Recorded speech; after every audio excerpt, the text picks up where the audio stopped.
Okay, here we are starting a new game here with Gitarja playing for a science victory, and of all goddamn maps, Pangaea.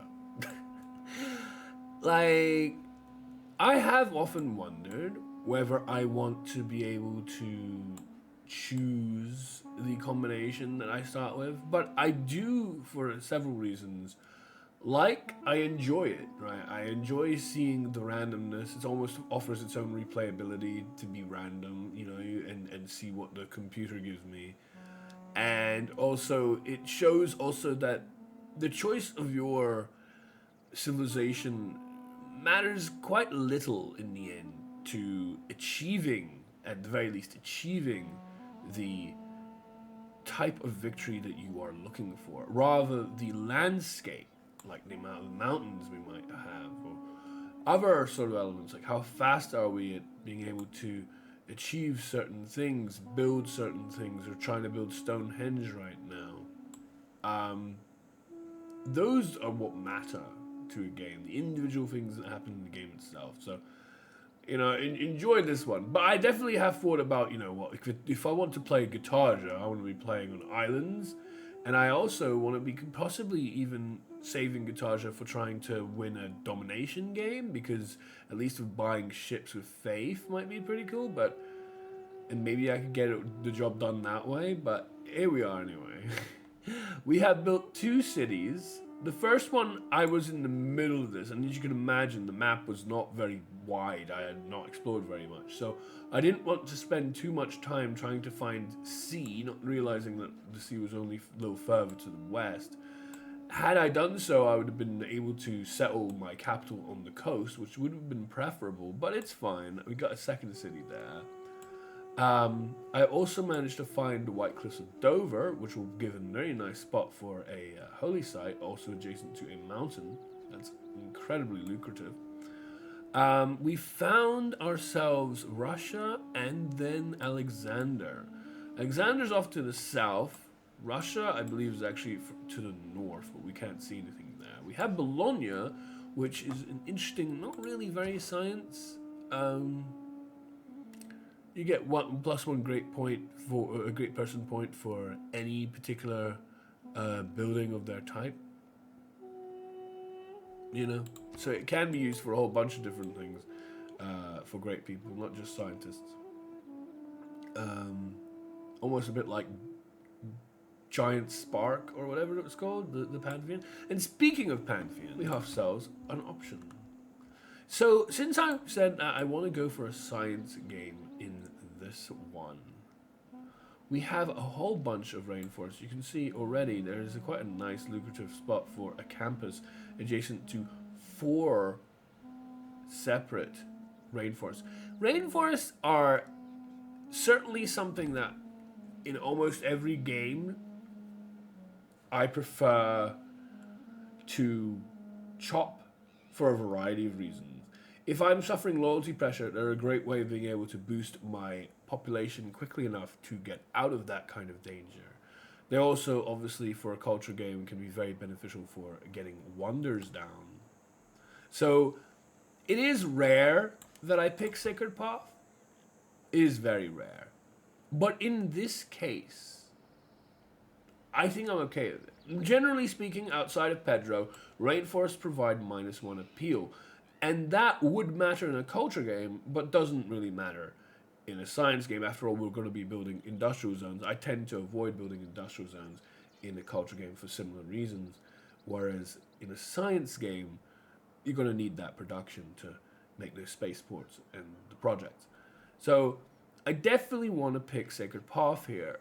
It's a little out of my comfort zone, but I still think in this situation, the amount of density of rainforest that we can see in all manner of places that we also want to settle down south here, maybe for like some more rainforest and stuff, we should be able to make really good use out of it. Taking a look at the Gitarja's kit now, we can see that she's quite focused around faith, and I'm really glad that we got the Sacred Path Pantheon to help boost that. Exalted Goddess of the Free Worlds. Naval units can be purchased with faith. Religious units pay no movement to embark or disembark.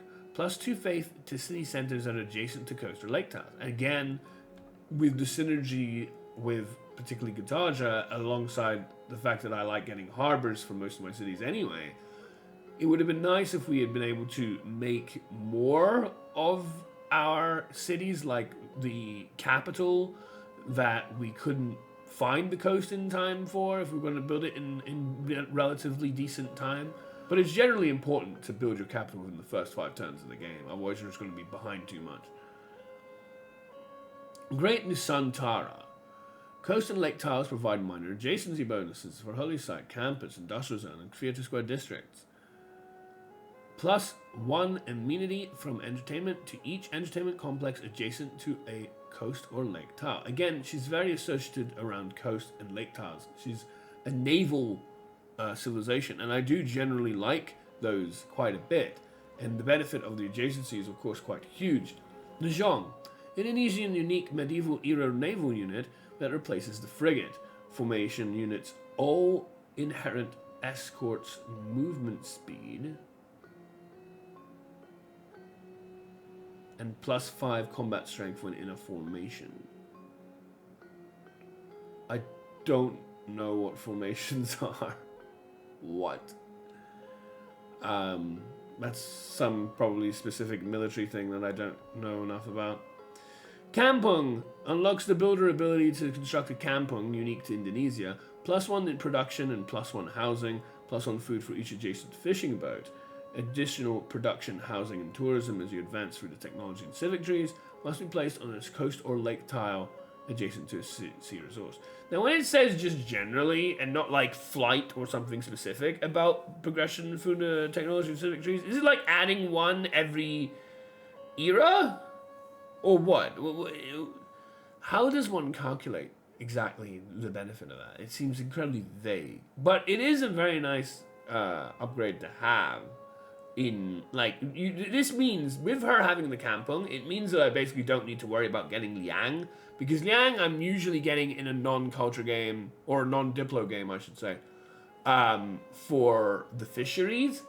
And if the kampung is basically just a better equivalent to the fishery that you get effectively for free, well, there's no need to be spending any government titles to recruit someone to give me something inferior. So this is quite nice. I do like this quite a bit. Welcome back. We moved on a little bit. We're now in a golden age, in the classical era. But we're likely to not get out of a dark age in the following one. These things tend to happen. They tend to fluctuate. And the timing on, especially if you're not playing a culture game with all those national parks, and the timing of these can be, you know, quite important in regards to which eras you want to have booming, so you can make a good push at the end of the game for getting an earlier win. This music, man, I guess this is Indonesia's theme.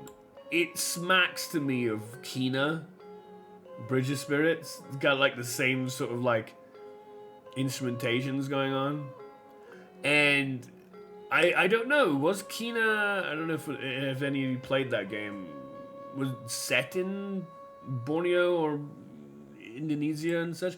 It does have very pretty environments, so it might well have been. I feel like it's the same place. We have a barbarian camp here, and it's spawning a noxious amount of ships. Fortunately, I chose to settle in an area where I can only be attacked from 1 tile. I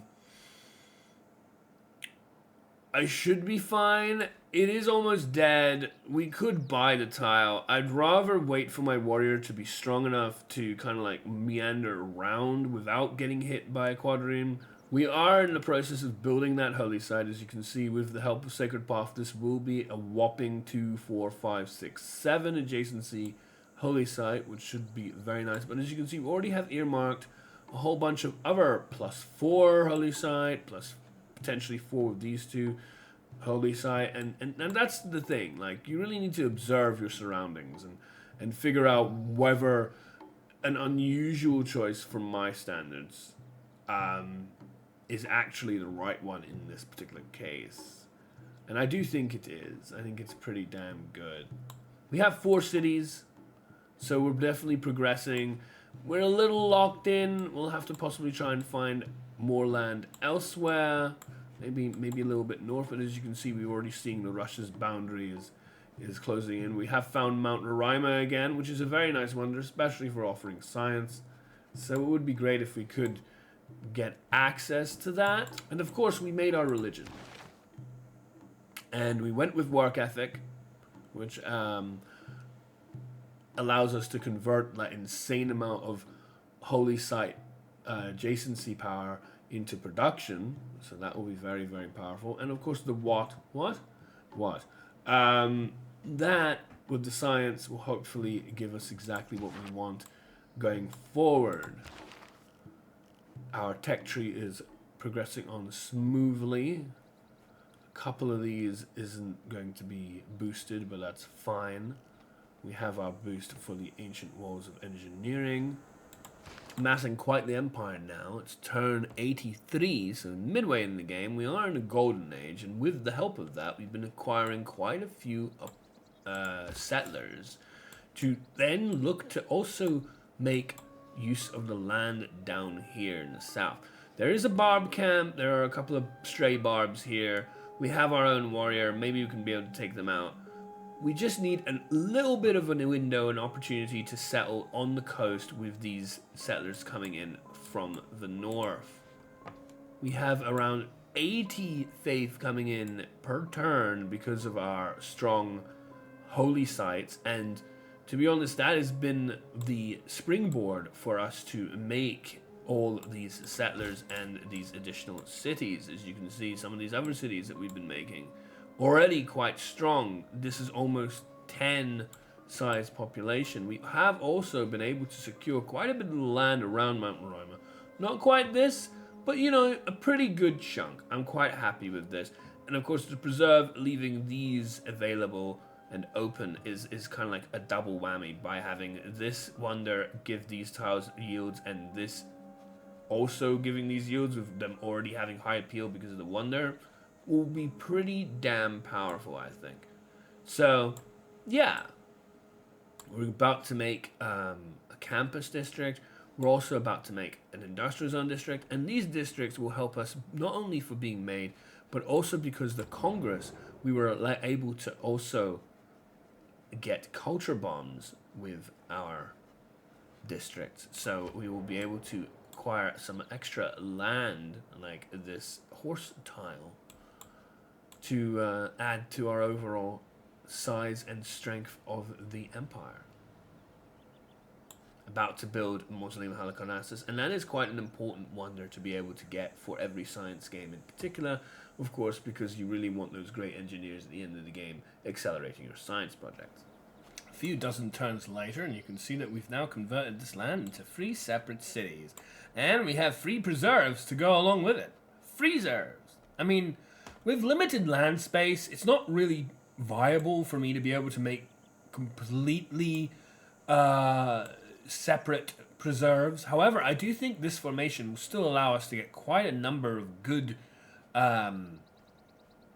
spots for high appeal and woods and the like to benefit from these preserves without necessarily having to worry about the districts that I also want to build for these cities. So this is something we're going to be building across the next few turns. But of course, we are getting further and further through the tech tree. We have recently just acquired research labs, so we're going to hopefully start boosting our science growth, which at the moment, apart from Russia and Samaria, is pretty high. You will notice that actually Gilgamesh has started and has found rocketry. We should be finding that pretty soon. It's obviously not in this era. I think it's in this era though. So we'll have to try and figure out where to go with that. We have a spy doing siphon funds right now, trying to train them up, trying to get them ready to start stealing some tech boosts, and who knows, maybe find rocketry that way. Well, this is pretty crazy. I mean, there have been other games I've won in 180 turns or so, and we're only turn 159, and just have a look at the pressure we're under. It's crazy. Already, Gilgamesh is in the final stages, and we're having to try and usurp him at the last. Hopefully with our projects, our terrestrial laser projects, that we can boost our speed of the exoplanet expedition. And Russia, Peter, is 75% almost done with culture, and I'm in no position to contest that, really.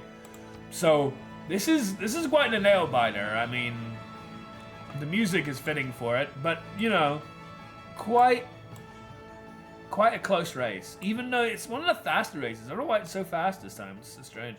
As you can see, our preserves, very, very beautiful when they're fully made. It takes a bit of time to get there, but these yields are surprisingly, and they're certainly pretty, I'll tell you that. These numbers, 700 science is not bad, albeit at the end of the game. And this has been supposedly ours for the last 50 odd turns, but never actually decided to flip over. We found room for a national park as well, in amongst all of this. And there it is on turn 165. We have taken victory, salvaged victory from jaws of defeat, out from under, from Gilgamesh's grasp. We have 22 out of 25 light years completed. When I press the end turn button for this turn, it will complete our final part to the science project.